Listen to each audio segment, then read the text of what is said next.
नमस्कार मित्रांनो, मी श्री पाटील लक्ष्मण विश्वनाथ सोयसोचे माध्यमिक विद्यालय कळंबोली, इयत्ता 10वी, विषय विज्ञान आणि तंत्रज्ञान, भाग 1. आपण मागच्या तासाला किंवा व्हिडिओ क्रमांक 1 मध्ये धातू विज्ञान हे प्रकार आपण स्टार्ट केलं होतं आणि त्यामध्ये आपण धातूंचे भौतिक गुणधर्म, धातूंचे रासायनिक गुणधर्म, अधातूंचे भौतिक गुणधर्म, अधातूंचे रासायनिक गुणधर्म या गोष्टी आपण पाहत होतो आणि शिकलो आपण सर्व त्याच्याविषयी माहिती आपण मिळवली होती. इथपर्यंत आपण मागच्या व्हिडिओ क्रमांक 1 मध्ये आलो होतो. आयनिक संयुगाचे द्रवणांक उगलनांक जे आहे ते आपण पाहिलं होतं. आज आपण जे आहे म्हणजे धातू विज्ञान या प्रकारांमधील आपण धातू विज्ञान प्रत्यक्ष इथून आपण स्टार्ट करणार आहोत. म्हणजे खनिजांपासून धातूंचे निष्कर्षण व उपयोगासाठी शुद्धीकरण या संबंधीचा ज्यामध्ये अभ्यास केला जातो.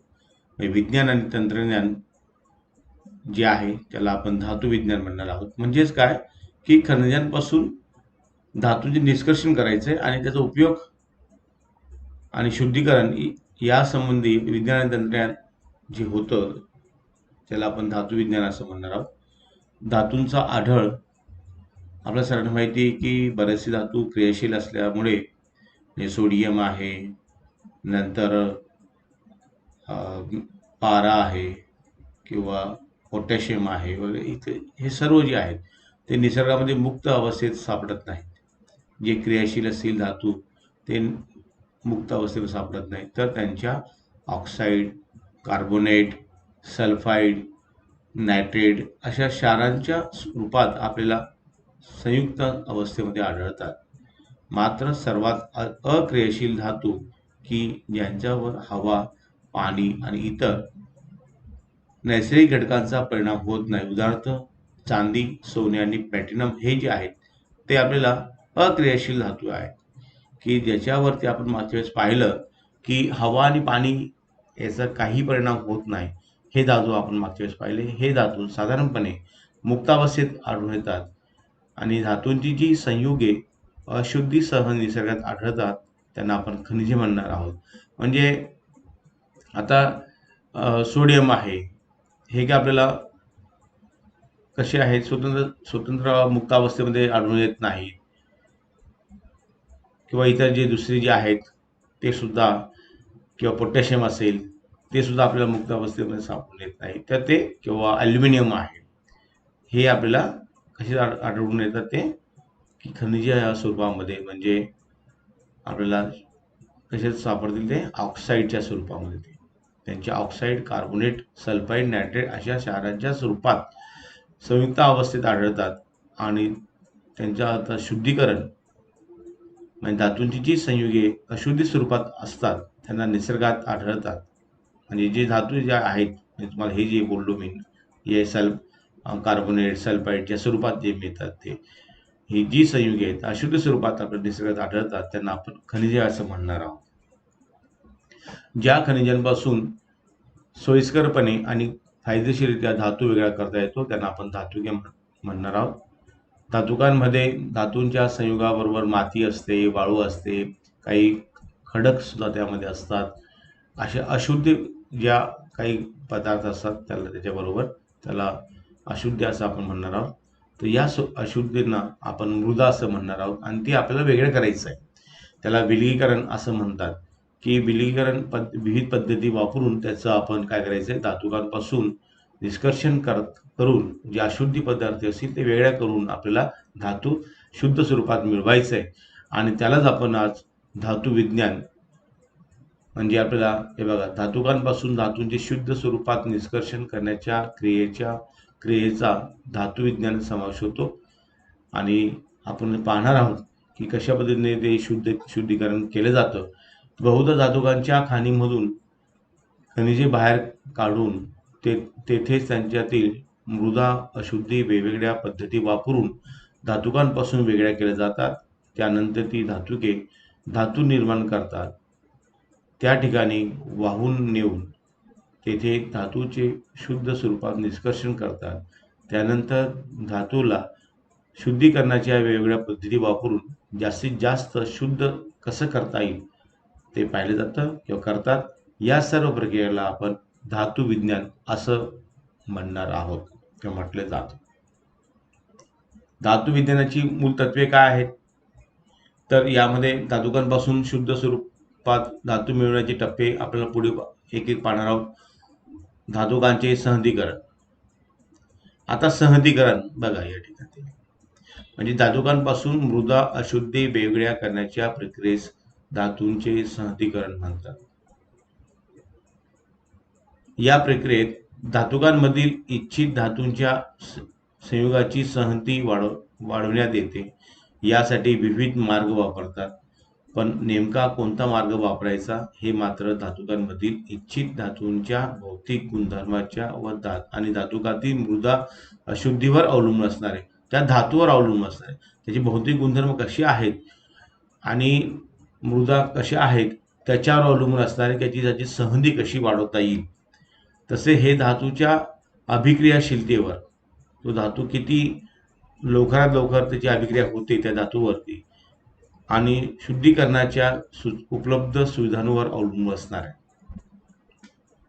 सहंदीकरण करताना म्हणजे कॉन्सन्ट्रेशन करताना पर्यावरणाचा प्रदूषणास कारणीभूत अशा विविध बाबींचा सुद्धा या ठिकाणी विचार करायचा आहे.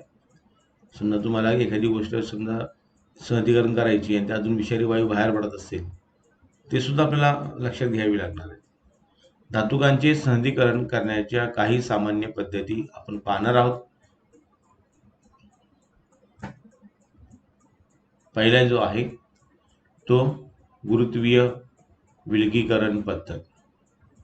म्हणजे आपण जे पाहत होतो या ठिकाणी धातूंचे सहंदीकरण वाढवायचे, परंतु कशावर अवलंबून आहे हे आपण पाहिलं. अभिक्रियाशीलतेवर अवलंबून आहे, भौतिक गुणधर्मावर अवलंबून आहे, त्या मृदा शुद्धीवर अवलंबून आहे, त्या ठिकाणी पद्धत कोणती उपयोगात आणायची त्यावर सुद्धा अवलंबून आहे. पर्यावरणास प्रदूषण कारणीभूत अशा विविध बाबींचा विचार सुद्धा आपल्याला त्या ठिकाणी करावा लागणार आहे. आता आपण या ठिकाणी पहिली पद्धत आपण पाहूया, गुरुत्वीय विलगीकरण पद्धत. गुरुत्वीय पद्धतीचा वापर करून जड धातुकांचे कण हलक्या मृदा अशुद्धीच्या कणांपासून सहजतेने वेगळे करता येतात. जे जड असतील धातू तर त्या ज्या मृदा असतील हलक्या मृदापासून वेगळ्या करणे. आता पहिली पद्धत कोणती आहे? बिल्फी टेबल मेथड. बिल्फी टेबल मेथड.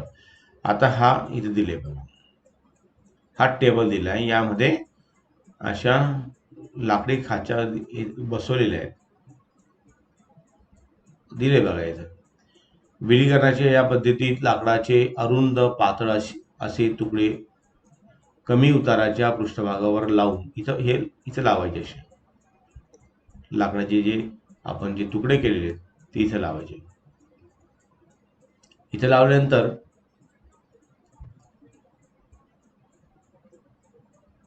जो टेबल आहे विल्फी टेबल तयार केले जाते. हे टेबल सतत, हा जो टेबल आहे तो कंपन करायचा आहे, कंपन स्थितीमध्ये ठेवायचा आहे. म्हणजे खाली जे असेल मशीन वगैरे बसून असं आपलं व्हायब्रेट कसं होतं तशा पद्धतीने हे ठेवायचं आहे.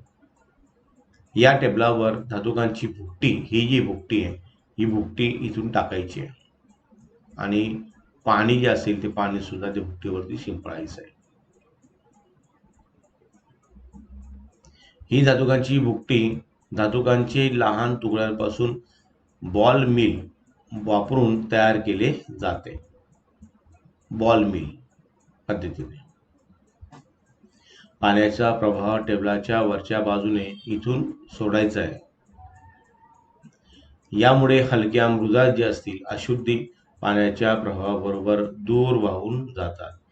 जे पाणी असेल ते अशुद्ध असतील तर पाण्याबरोबर खाली येऊन इथं येतात, खाली या ठिकाणी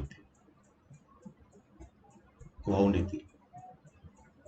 आणि ज्यामध्ये धातुकांचे प्रमाण जास्त असते आणि मृदा अशुद्धीचे प्रमाण कमी असते असे सर्व जड कण छोट्या लाकडी तुकड्याच्या मागे इथं जे आहे लाकडी तुकडा जो बसवला आहे इथं जे आहे खाली त्या ठिकाणी ते साचतात, अडून राहतात व त्यांच्यामधील खाचांमधून तिथं खाच असते आणखी त्या खाच करायची, त्या खाचातून ते या ठिकाणी आणले जाते, असे इथं आणले जाते आणि ते जमा केले जाते, खाचांमधून पुढे गोळा होतात.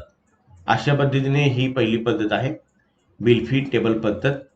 म्हणजे एक लाकडी हे घ्यायची, टेबल घ्यायचं आहे, त्याच्यावरती असे लाकडाचे रिफा लावायचे आहेत आणि इथं खाच त्याच्या खाली खाच करायची आहे त्या पुढे, आणि मग हे सर्व जे पाण्यात जे अशुद्धी असतील ते हलके असतील ते पाण्याबरोबर दूर जातात आणि मग जड असतील ते इथंच खाली बसून राहतात आणि ते जमा करता येतात. जलशक्तीवर आधारित विलगीकरण पद्धत.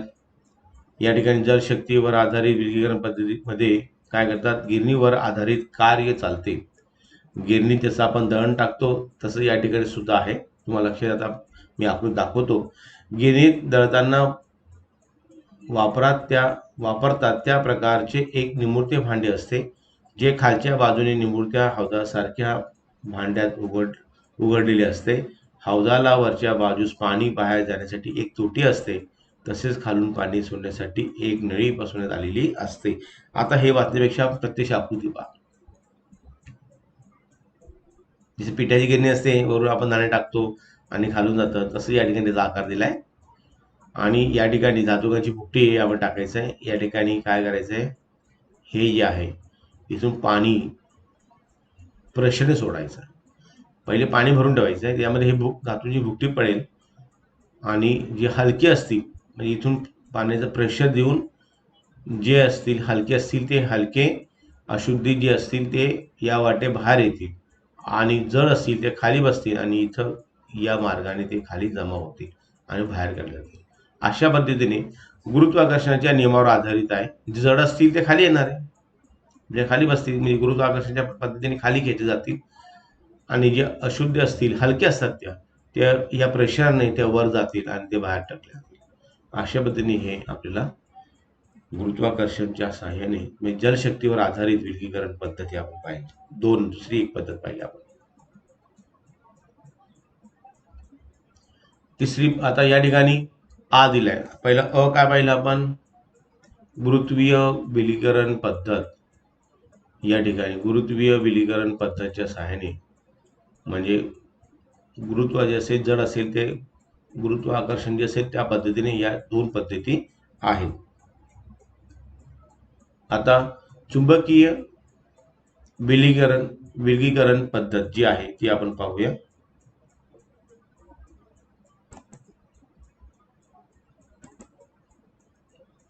चुंबकीय विलगीकरण पद्धत जी आहे ती आपण पाहूया.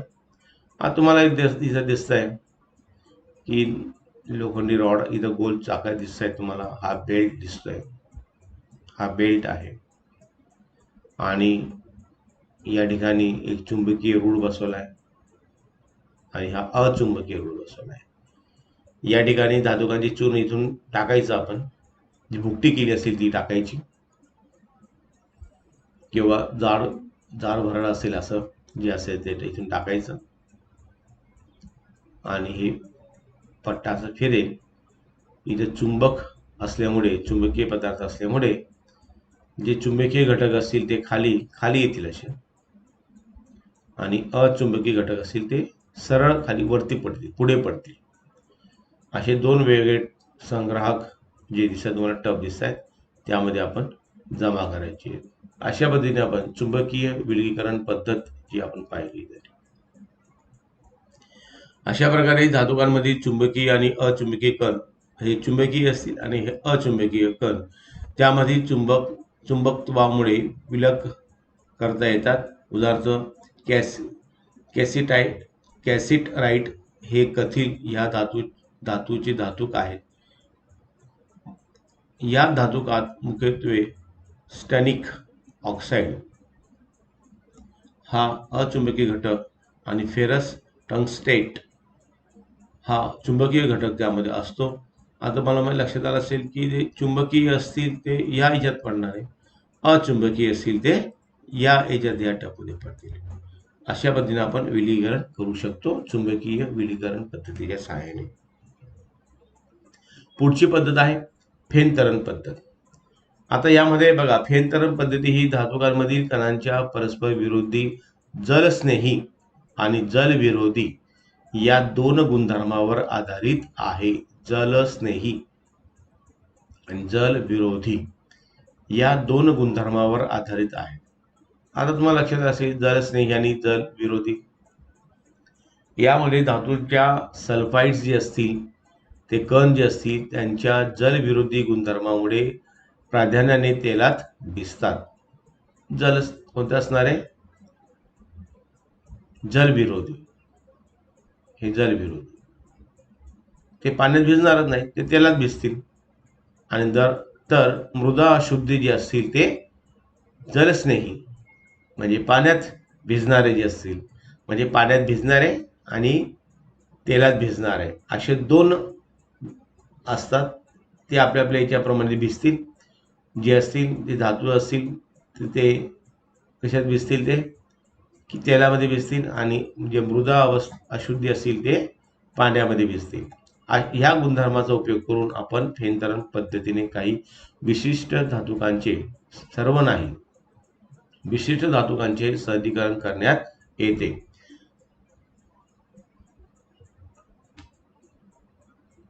आता या ठिकाणी बघा, ही तुम्हाला फेनतरण पद्धत दिलेली आहे. यामध्ये काय केलंय? हे कंटेनर घेतलेले आपण, बरोबर आहे. धातुकाची या ठिकाणी भुकटी इथून टाकायची आपण. हवेचा पुरवठा इथून आतमध्ये येऊ द्यायचा आहे. ही ढवळणी आहे. आणि यामध्ये, या धातूच्या भुकटिकामध्ये आपण पाणी व पाईनचे तेल. आता या ठिकाणी पाईनचंच तेल काय घ्यायचं तसं काय नाही. पाईन तेल घ्या, निलगिरीचे तेल घ्या, कोणतेही तेल तुम्ही घेऊ शकता. जे तुम्हाला सोयीस्कर वाटेल ते घेऊ शकतात. जे कमी कॉस्टली असेल असं आपण तेल घेऊ शकतो. आणि ढवळणी, या ठिकाणी हा रॉड इथं फिरेल आणि ढवळलं जाईल. आणि जे असेल म्हणजे सहज सल्फाइड धातू असतील, या ठिकाणी जे तेलामध्ये जे भिजतात, तेलामध्ये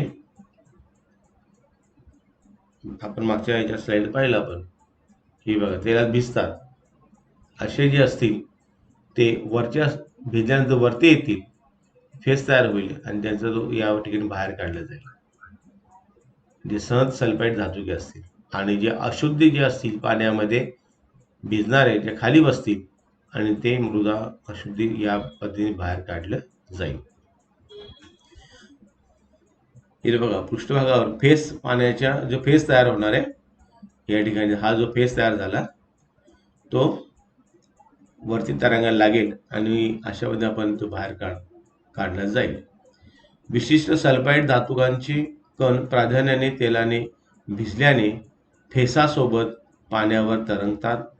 उदाहरणार्थ झिंक ब्लेंड आणि कॉपर पायराइडच्या संधिकरणासाठी या पद्धतीचा वापर केला जातो. झिंक ब्लेंड आणि दुसरा कोणता आहे? कॉपर पायराइड यांच्या संधीसाठी ही पद्धत वापरली जाते. फेनतरण पद्धत त्याला म्हणतात. पुढची आहे, एक एक काय पाहिलं आपण? हे बघा, पहिली पाहिली आपण गुरुत्वीय विलगीकरण पद्धत. कशात पाहिलं आपण? हे धातुकांची सहजीकरण मध्ये पहिलं पाहिलं आपण की गुरुत्वीय विलगीकरण पद्धत. दुसरी पाहिली आपण चुंबकीय विलगीकरण पद्धत. तिसरी फेनतरण पद्धत. आणि चौथी आपण अपक्षालन ही पद्धत आपण पाहणार आहोत. म्हणजे यामध्ये ॲल्युमिनियम, सोने, चांदी या धातूंचे त्यांच्या धातुकांपासून निष्कर्षण करण्याची पहिली पायरी म्हणजे अपक्षालन पद्धत होय. सोने असेल, चांदी असेल, ॲल्युमिनियम असेल, यामध्ये धातू एका निवडक द्रावणात बराच वेळ भिजत ठेवतात. आता कशात भिजत ठेवतात वा दिलंय ते पुढे. द्रावणाबरोबर विशिष्ट रासायनिक अभिक्रिया होऊन धातू त्यात विरघळते. मात्र मृदा अशुद्धीची अभिक्रिया न झाल्याने ती विरघळत नाहीत. आता कशात ठेवायचं? तर जे आपण मूलद्रव्य घेणार आहोत, त्याला तो कशात विरघळतो ते आपण ते द्रावण घ्यायचं आहे. आणि मृदा अशुद्धी अभिक्रिया न झाल्यामुळे आता या ठिकाणी भिजत ठेवायचं आणि त्या द्रावणाबरोबर विशिष्ट त्याची रासायनिक अभिक्रिया होईल आणि मृदा ज्या शुद्धी असतील त्यांची अभिक्रिया न झाल्यामुळे ती विरघळत नाहीत, त्यामुळे ती वेगळी करता येते. उदाहरणार्थ बॉक्साईट आहे. ह्या ॲल्युमिनियमच्या धातुकांचे संहतीकरण आपण अपक्षालन पद्धतीने करणार आहोत, त्याची पुढे आपण माहिती मिळवणार आहोत. यामध्ये जलीय NaOH किंवा जलीय Na2CO3 सोडियम कार्बोनेट जो आहे तो आपण घेणार आहोत.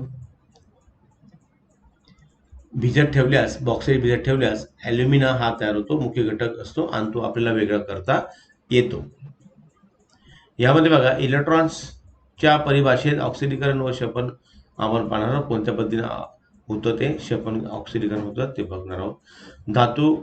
धातुकापासून धातूचे निष्कर्षण करताना धातूंच्या धनायनापासून धातू मिळवतात. या प्रक्रियेमध्ये धातूच्या धनायनाचे शपन करावे लागते. शपन कसे करायचे हे धातूच्या अभिक्रियाशीलतेवर अवलंबून असणार आहे. शपन ही क्रिया कशी होणार आहे? धातूच्या अभिक्रियाशीलतेवर अवलंबून असणार आहे. आपण अभिक्रियाशीलता श्रेणी यापूर्वीच आपण पाहिली. यामध्ये बघा आता पहिली पद्धत आपण पाहिली होती. आता याची दुसरी पद्धत आपण पाहणार आहोत. आता आपण यामध्ये पहिली पद्धत आपण कोणती पाहिली होती? तर पहिली पद्धत आपण पाहिली होती धातुकांचे संहतीकरण, हे आपण पाहिलं होतं. आणि त्यामध्ये आपण 4 प्रकार पाहिले होते. गुरुत्वीय विलगीकरण पद्धत, धातूंचे संहतीकरण, यामध्ये गुरुत्वीय विलगीकरण पद्धत पहिली पाहिली होती आपण. दुसरी चुंबकीय विलगीकरण पद्धत पाहिली होती. फेनतरण पद्धत पाहिली होती आणि अपक्षालन ही पद्धत पाहिली होती. आता धातुकांचे संहतीकरण हे पाहिल्यानंतर आता आपल्याला धातूंचे निष्कर्षण हे आपल्याला पाहायचं आहे. त्यामध्ये पहिली क्रिया बघूया आपण, अभिक्रियाशील धातूंचे निष्कर्षण. अभिक्रियाशीलता श्रेणीच्या सर्वात वर असलेले धातू खूप अभिक्रियाशील असतात. हे आपण मागच्या एका स्लाइडमध्ये पाहिलं होतं. आपण वरच्या बाजूला ज्यामध्ये होतं त्यामध्ये आपण काय पाहिलं होतं? त्यामध्ये पोटॅशियम, सोडियम, लिथियम, कॅल्शियम आपण पाहिलं होतं. सर्वात वरच्या बाजूला ते फार खूप क्रियाशील असतात आणि उतरत्या क्रमाने त्यांची अभिक्रियाशीलता कमी कमी होत जाते. उदाहरणार्थ पोटॅशियम, सोडियम, ॲल्युमिनियम हे अभिक्रियाशील धातू आहेत. जास्त अभिक्रियाशील धातूंमध्ये त्यांच्या बाह्यतम कवचातील इलेक्ट्रॉन्स गमावून, तुम्हाला सर्वांना माहिती आहे की बाह्यतम कक्षामध्ये त्यांचे इलेक्ट्रॉन असतात, ते गमावतात आणि त्यामुळे काय होतात की धन आयन त्याच्यामध्ये निर्मिती होते. उदाहरणार्थ सोडियम आहे. सोडियमच्या बाह्यतम कक्षामध्ये 1 इलेक्ट्रॉन असल्यामुळे तो दुसऱ्याला देऊन टाकतो आणि धन आयन निर्मिती त्यामध्ये होते आणि ती क्षमता त्याच्यामध्ये जास्त असते. उदाहरणार्थ जास्त क्रियाशील धातूंची विरल आम्लाबरोबर जोमाने अभिक्रिया होऊन हायड्रोजन वायू निर्मिती होते. हे देखील आपण मागच्या वेळेस पाहिलं होतं. अति अभिक्रियाशील धातू हे कक्ष तापमानाला हवेतील ऑक्सिजन बरोबर अभिक्रिया सुद्धा होऊन जळतात. हे देखील मागच्या वेळेस आपण पाहिलं होतं. त्यांच्या निष्कर्षणासाठी विद्युत अपघटनी शपन पद्धत वापरावी लागते. उदाहरणार्थ सोडियम आहे, कॅल्शियम आहे, मॅग्नेशियम आहे, हे धातू त्यांच्या वितळलेल्या क्लोराइड्स क्षारांच्या अपघटनाने मिळवतात. या प्रक्रियेमध्ये धातू हा ऋणाग्रावर म्हणजे कॅथोड जमा होतो, तर क्लोरीन वायू हा धनाग्र ॲनोड जमा मुक्त होतो आणि वितळलेल्या सोडियम क्लोराईडचे विद्युत अपघटन करून सोडियम हा धातू आपल्याला मिळवता येतो. कारण की ते फार क्रियाशील असल्यामुळे बाकी पद्धती वापरता येत नाही आपल्याला. तर अशा पद्धतीने या ठिकाणी विद्युत अपघटनी शपन पद्धती या ठिकाणी वापरावी लागते. यांच्यासाठी जे क्रियाशील असतील असे जे मूलद्रव्य आहे ते म्हणजे सोडियम, कॅल्शियम, मॅग्नेशियम हे जे आहेत त्यांच्यासाठी ही पद्धत वापरावी लागते आणि त्यांच्या वितळलेल्या क्लोराईड क्षारांच्या अपघटनाने त्या मिळवता येतात आपल्याला. आता धातू जर सोडियम असेल तो कुठे जमा होणार आहे? कॅथोडवरती होणार आहे. आणि क्लोरीन कुठे जमा होणार आहे? धनाग्रावर म्हणजे ॲनोड जमा होणार आहे. आता या ठिकाणी बघा, ऋणाग्र अभिक्रिया सोडियम आहे, 1 इलेक्ट्रॉन देऊन टाकणार आहे आणि इथं आयन तयार होते, शपन ही क्रिया. धनाग्र अभिक्रिया हे क्लोरीन आहे, तो 2 इलेक्ट्रॉन्स जो Cl2 असेल तर Cl2 तो त्याच्यावर 2 इलेक्ट्रॉन्स आहेत. एका क्लोरीनसाठी एकच इलेक्ट्रॉनची आवश्यकता आहे, परंतु तो Cl2 या स्वरूपात असतो, म्हणून 2 इलेक्ट्रॉन्सची आवश्यकता त्याला आहे, म्हणून ऑक्सिडीकरण यामध्ये होणार आहे. मॅग्नेशियम क्लोराईड, कॅल्शियम क्लोराईड यांच्या वितळलेल्या अवस्थेतील विद्युत अपघटनासाठी सुद्धा विद्युत आग्रह ही अभिक्रिया यामध्ये वापरता येते. याचप्रमाणे आपण बॉक्साईड ह्या धातुकांमधील ॲल्युमिनियम ऑक्साईडपासून विद्युत अपघटनी क्षपणाद्वारे ॲल्युमिनियम कसे मिळवतात हे आपण पाहणार आहोत. म्हणजे तुम्हाला सांगितलं की सोडियम जे आहे, सोडियम आहे, कॅल्शियम आहे, मॅग्नेशियम जे आहेत, यासाठीही आपण कोणती विद्युत अपघटनी क्षपण पद्धत वापरणार आहोत. तर मॅग्नेशियम क्लोराईड सुद्धा ही पद्धत वापरण्यात येत म्हणजे वापरावी लागते, किंवा कॅल्शियम क्लोराईडसाठी सुद्धा वापरावी लागते. तर बॉक्साईडसाठी आपण आज पाहणार आहोत.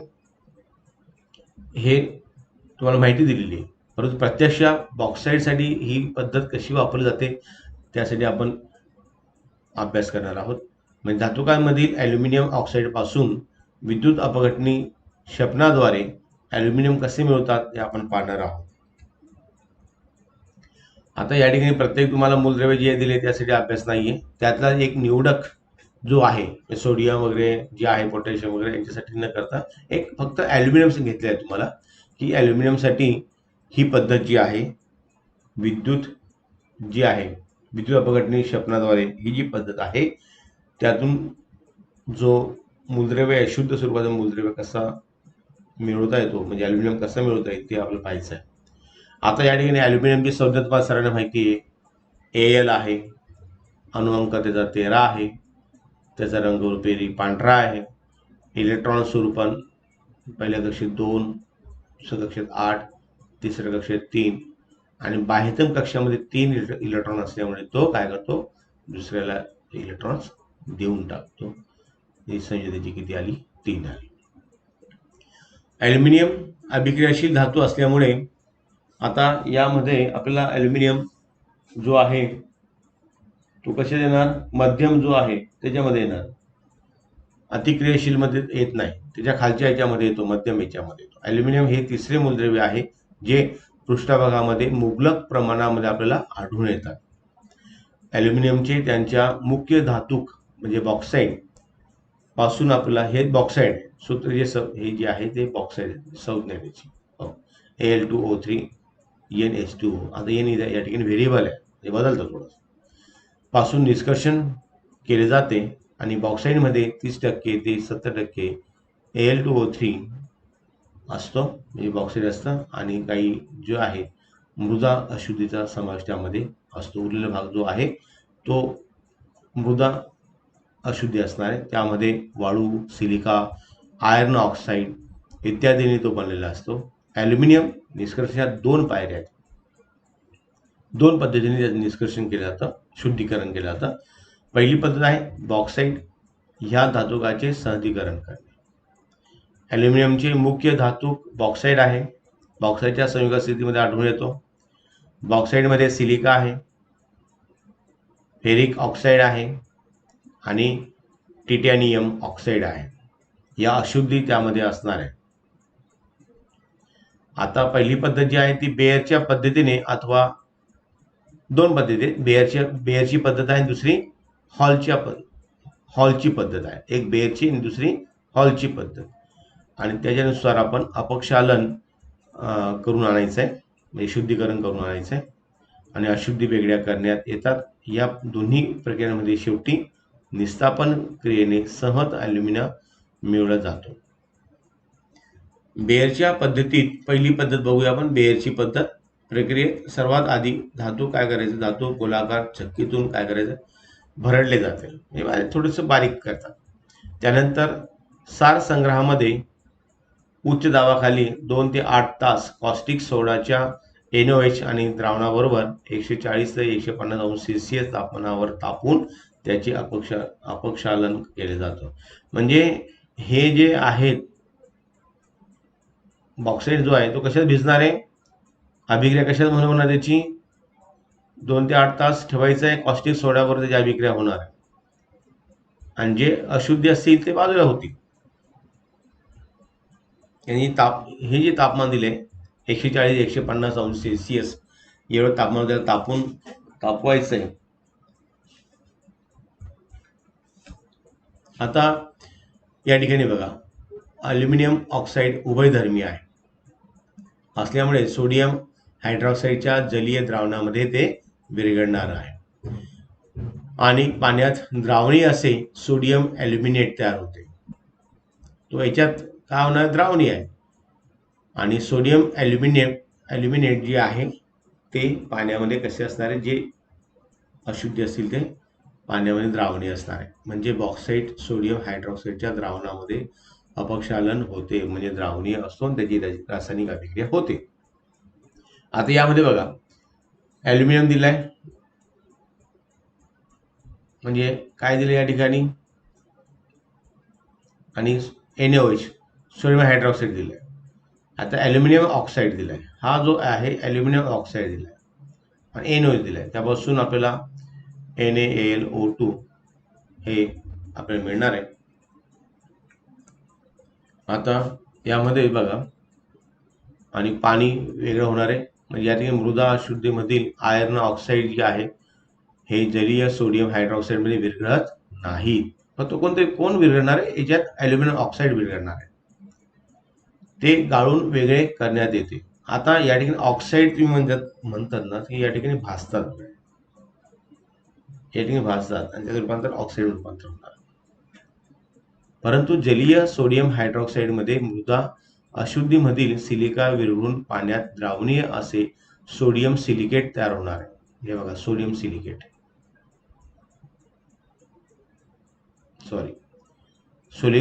सोडियम सिलिकेट वेगळा होणार आहे, ते या ठिकाणी येणार नाही. ते या ठिकाणी काय होणार आहे, सोडियम ॲल्युमिनेट हे जे आहे, सोडियम ॲल्युमिनेट हे जे आहे ते काढायचं आहे, ते तयार झालेले जे आहे ते, आणि काढून पाण्यात टाकून विरळ केले जाते. जलीय सोडियम ॲल्युमिनेट पाण्यात टाकून विरळ केले जाते आणि 50 अंश सेल्सिअस पर्यंत थंड केले जाते. यामुळे ॲल्युमिनियम हायड्रॉक्साईडचे अवक्षेपण घडून येते.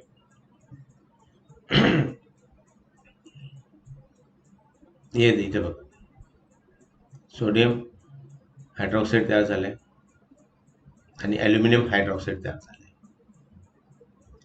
म्हणजे सोडियम ॲल्युमिनेट हा जो आहे, सोडियम ॲल्युमिनेट इथे जो तयार झाला आहे तो सोडियम ॲल्युमिनेट, आणि तो दुसरा जो पाहिला होता आपण सोडियम, या ठिकाणी काय बरं, सिलिका जी आहे, सोडियम सिलिकेट जे आहे तिथं दिसत नाही. ते सोडियम सिलिकेट पाण्यामध्ये विरघळून ते काय होणार आहे, वेगळं केलं जाणार आहे. त्यामुळे इथं आपलं जी रासायनिक अभिक्रिया आहे ती दर्शवली जाते. हे आहे सोडियम ॲल्युमिनेट आहे, ते पाण्यामध्ये काय करतात, विरल पाण्यामध्ये, म्हणजे पाण्यात टाकून विरल केले जाते आणि त्यापासून सोडियम हायड्रॉक्साईड वेगळं केलं जाईल आणि ॲल्युमिनियम हायड्रॉक्साईड हे वेगळं केलं जातं. आणि दुसरी जी पद्धत होती आपण जी पहिली बेअरची पद्धतीने आपण हे पाहिलं की ॲल्युमिनियम हायड्रॉक्साईड वेगळं केलं. हॉलच्या पद्धतीमध्ये सुद्धा आपल्याला ह्याच पद्धतीने करायचं आहे. शेवटी काय मिळणार आहे आपल्याला, हे बघा, ॲल्युमिनियम हायड्रॉक्साईडच मिळणार आहे. आता हॉलच्या पद्धतीने काय करतात, भुकटे घेतात, नंतर जलीय सोडियम कार्बोनेट सोबत सार संग्रहात तापून घेतात, पाण्यात विद्राव्य असे सोडियम ॲल्युमिनेट तयार होतं. इथे जे सोडियम ॲल्युमिनेट जे आहे ते, त्यानंतर अविद्राव्य अशुद्धी गाळून घेतात, गळितास गरम करून त्यातून कार्बन डायऑक्साईड वायू प्रवाहित करतात. इथपर्यंत सेम आहे ही पद्धत. ह्या पद्धतीने फक्त ज्या अशुद्धी पदार्थ निघतील, जे निघेल, अविद्राव्य अशुद्धी असतील ते गरम करून त्यामध्ये कार्बन डायऑक्साईड CO2 वायू प्रवाहित करायचा आहे आणि त्याचं उदासीकरण करण्यात येते आणि यामुळे ॲल्युमिनियम हायड्रॉक्साईड, इथं बघा, इथं पण ॲल्युमिनियम हायड्रॉक्साईड, इथं पण ॲल्युमिनियम हायड्रॉक्साईड, म्हणजे बेअरच्या पद्धतीने सुद्धा ॲल्युमिनियम हायड्रॉक्साईड मिळवता येतो आणि हॉलच्या पद्धतीने सुद्धा आपल्याला सोडियम हायड्रॉक्साईडच ॲल्युमिनियम हायड्रॉक्साईडच आपल्याला मिळवता येतो. इथे दिले बघा. आणखी या ठिकाणी कार्बन डायऑक्साईड बरोबर प्रवाहित करायचं आहे. इथे बघा, इथे कार्बन डायऑक्साईड होईल, इथं सोडियम कार्बोनेट जे आहे तर सोडियम कार्बोनेट बरोबर इथं दिलंय बघा जलीय कार्बोनेट सोबत, आणि इथं काय दिलंय सोडियम हायड्रॉक्साईड दिलं होतं. सॉरी तुम्हाला मी इथे पण सोडियम हायड्रॉक्साईड बोललो होतो. इथं घ्यायचंय बेच्या पद्धतीमध्ये सोडियम हायड्रॉक्साईड घ्यायचंय, NaOH घ्यायचा आहे, आणि याच्यामध्ये या हॉलच्या पद्धतीमध्ये सोडियम कार्बोनेट घ्यायचा आहे. हा बघा सोडियम कार्बोनेट, सोडियम कार्बोनेट, आणि यामध्ये काय होणार आहे सोडियम ॲल्युमिनेट तयार होणार आहे. CO2 वायू मुक्त होईल आणि H2O बाहेर निघेल. हाच पुन्हा घ्यायचा आहे, त्यामध्ये CO2 वायू प्रवाहित करायचा आहे आणि सोडियम हायड्रॉक्साईड तयार होणार आहे. सॉरी ॲल्युमिनियम हायड्रॉक्साईड तयार होणार आहे. पुन्हा तेच बोलतो, ॲल्युमिनियम हायड्रॉक्साईड तयार होणार आहे. आणि हा ॲल्युमिनियम हायड्रॉक्साईड जो आहे दोन्ही प्रक्रियेत मिळालेला ॲल्युमिनियम हायड्रॉक्साईड हा अवक्षेपित गाळून धुवून कोरडा करतात आणि 1000 अंश सेल्सिअस तापमानाला तापून निस्तापन करून ॲल्युमिना मिळतात. निस्तापन तुम्ही लक्षात आलं असेल, त्याला काय करायचं आहे धुवून काढायचं आहे, धुवून कोरडा करायचा आहे, 1000 अंश सेल्सिअस तापवायचा आहे, आणि त्यापासून जे मिळेल आपल्याला ते ॲल्युमिना Al2O3 शुद्ध स्वरूपाचा मिळणार आहे. आणखी एक पद्धत मला बघूया, दुसरी पद्धत. पहिली पद्धत काय पाहिली आपण, ही बॉक्साईट या धातूचे संहतीकरण करणे. दोन पद्धती पाहिल्या. यामध्ये आता ॲल्युमिनाचे विद्युत अपघटनी क्षपण, म्हणजे प्युअरली जो ॲल्युमिनियम जो आपल्याला मिळवायचा आहे शुद्ध स्वरूपाचा, आपण मागच्या वेळेस पाहिलं आपण की हा जो आहे हा ॲल्युमिना मिळालेला आहे, अजून आपल्याला शुद्ध स्वरूपात ॲल्युमिनियम मिळालेला नाही. त्यासाठी ही पुढची पद्धत बघा. काय केलंय, ही टाकी घेतलेली आहे, लोखंडी पॉलोची टाकी घेतलेली आहे, आणि त्यामध्ये हे अस्तर दिले, ग्राफाईटचं अस्तर दिलेलं आहे. याच्यावरती हे धनाग्र ग्राफाईट लावलेत, कांड्या आहेत, धनाग्र कांड्या आहेत ग्राफाईटच्या, आणि वितळलेले ॲल्युमिनियम जे आहे इथं हे जे आहे ॲल्युमिना जो आहे तुम्हाला मागच्या सांगितलं तर ॲल्युमिना कोणता, हा Al2O3 हा इथं घ्यायचा आहे. इथं क्रायोलाइट व फ्ल्युअरस्पार हे जे आहेत हे दोन मिश्रण सुद्धा इथं टाकायचे आहे, त्याच्यामध्ये आतमध्ये मिक्स करायचं आहे. आता हे काय करायचं ॲल्युमिनियममध्ये की याचं तापमान आपण वाढवलंय, 1000 अंश सेल्सिअस केलंय. हे बघायचं या पद्धतीमध्ये ॲल्युमिनियमच्या वितळलेल्या मिश्रणाचे द्रवणांक किती आहे, 2000 अंश सेल्सिअस पेक्षा कमी आहे. म्हणजे त्याचं जवळपास तापमान किती आहे बघा, 2000 पेक्षा कमी आहे, म्हणजे एवढं तापमान असेल. आता मागच्या वेळेस तुम्हाला दिलं होतं ते 1000 अंश सेल्सिअस तापवलं, म्हणजे किती गरम असलं पाहिजे. आणि मग त्याला स्टीलच्या टाकीमध्ये विद्युत अपघटन केले जाते. या टाकीच्या आतील बाजूला ग्राफाईटचे अस्तर असतात, तुम्हाला सांगितलं मी हे सर्व. आता ते काय करायचंय 1000 अंश सेल्सिअस पर्यंत कमी करायचंय, त्याचा द्रवणांक त्याचा कमी करायचा आहे, आणि ते करण्याचं काम या ठिकाणी क्रायोलाइट व फ्ल्युअरस्पार जे आहे ते करणार आहे. या ठिकाणी हे दोन्ही करणार आहे, कमी करण्याचं काम करणार आहे. CaF2 Na3AlAF6 म्हणजे क्रायोलाइट हे करणार. आणि मग काय होणार यामध्ये की वितळलेले ॲल्युमिनियम जे असेल ते या ठिकाणी बाहेर काढलं जाईल, आणि वितळलेले ॲल्युमिनियम या ठिकाणी होणार धनाग्रह ही क्रिया त्याला म्हटलं जातं. म्हणजे कार्बनच्या कांड्या ह्या धनाग्रह म्हणून काम करणार. विद्युत प्रवाह जाऊ दिल्यास ऋणाग्रहावर ॲल्युमिनियम जमा होते.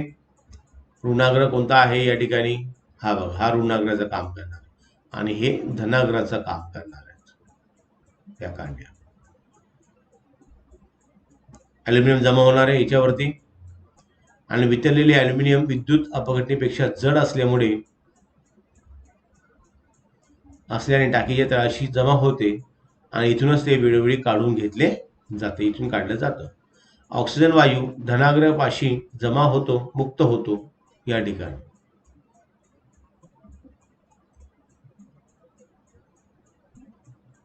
आता ॲल्युमिनियम जो आहे तो खाली बसणार आहे, म्हणजे हे जे आहे हे लिक्विड जे आहे,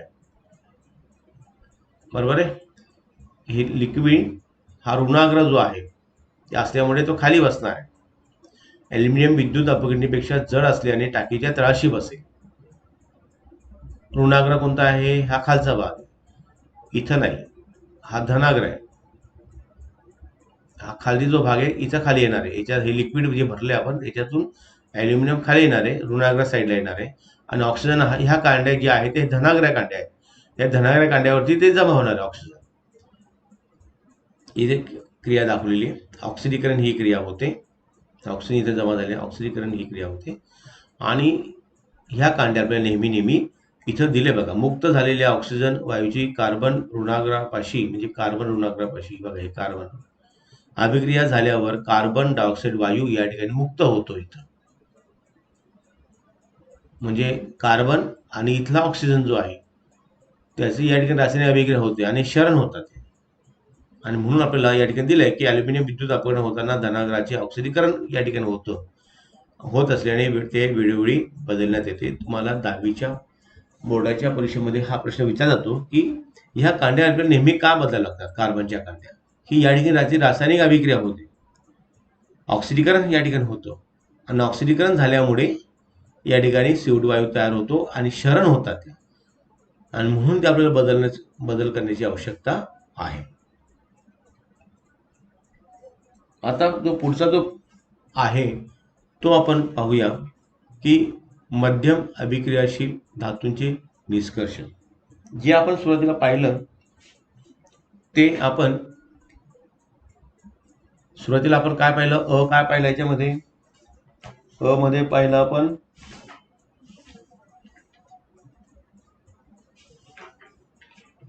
मध्ये आपण